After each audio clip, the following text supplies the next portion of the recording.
Hi guys, this is the last section of the 4D notes. We're on page 87 in your book. Example 3 kind of puts it all together for 4D. It takes almost all of the vocab that we've learned and the ideas that we've learned in 4D and puts it all into one big example. That's why it's a really good one. So we're going to talk about domain and range. We're going to talk about, is it a function? We're going to talk about what kind of graph is it? Is it discrete or continuous? All of those ideas, which were earlier in section 4, actually. So let's hit the domain and the range. Again, the domain. I think on one of these videos I did the dollar ribbit, DLR RBT. If that helps you, fine. If it doesn't, you can remember it some other way. But the domain goes left to right. The domain is the x-axis going from left to right. So you're looking on your graph, what is the leftmost point for the x value on your graph?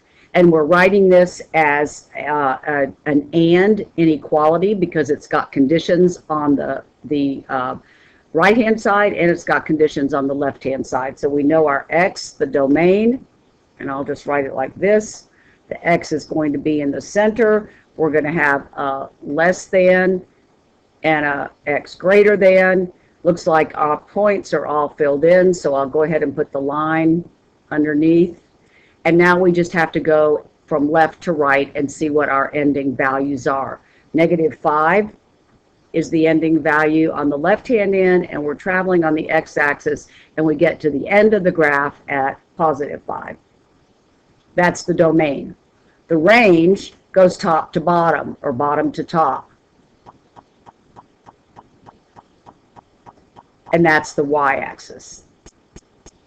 So again, we've got our variable y. We've got a less than or equal to, and y greater than or equal to, because looks like all the points are colored in. So now I'm going to start at the bottom, my y-axis. What is the most negative point that that hits the graph if you travel off of the y-axis horizontally? So that's this guy right here and that guy right there. So that's traveling bottom to top, finding the y-axis point. So that happens to be -3. Y is at -3 when it hits this point, and y is at +1, 2, 3 when it hits that point. So if it helps you to draw the lines, you could draw the x-axis lines being vertical, going from left to right, and then the y-axis lines are these red ones that are showing the top and the bottom points on the y-axis. So now we're being asked to decide whether this is a function or not.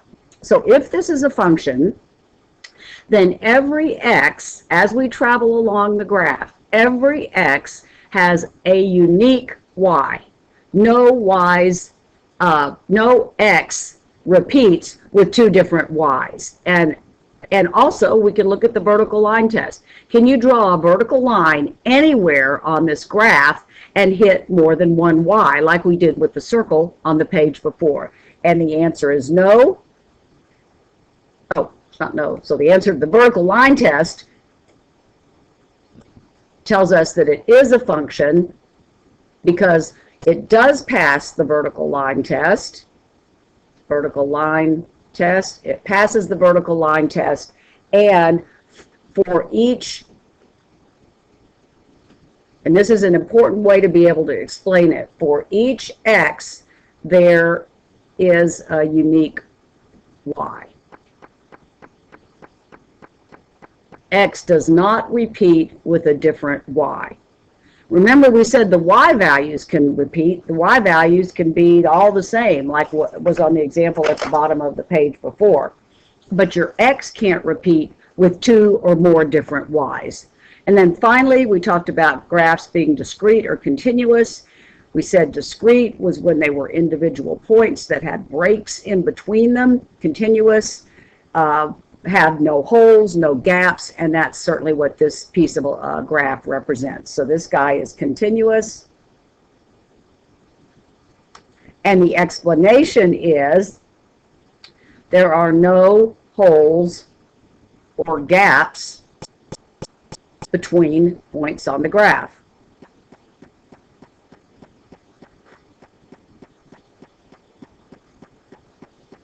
The explanation for part B was for each x there is a unique y. So if you're asked on the quiz or the test to answer the question and then explain it, the explanation point, well, I wonder what happened there. All right. Let me go back, see if I can figure out. I'm probably going to have to, let's see. Whether I can get this back or not. Maybe. Doesn't look like it. All right, let me go ahead and end this recording, and I will come back and do example 4.